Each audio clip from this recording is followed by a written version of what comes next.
सूरतुल क़दर कुरान पाक की 97वीं सूरत है और ये मक्की सूरत है। इसमें शब क़दर की अज़मत और अहमियत बयान की गई है जो रमज़ानुल मुबारक के आखिरी अशरे में आती है।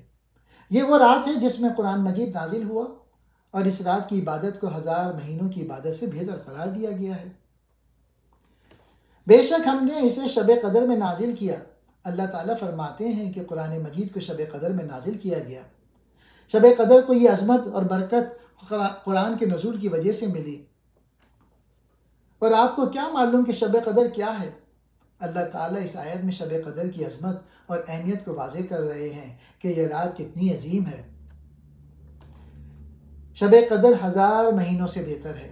यह रात इबादत और दुआ के लिहाज से इतनी बरकत वाली है कि इसमें की जाने वाली इबादत 83 साल और 4 महीनों यानी हज़ारों महीनों की इबादत से भी ज़्यादा अफजल है।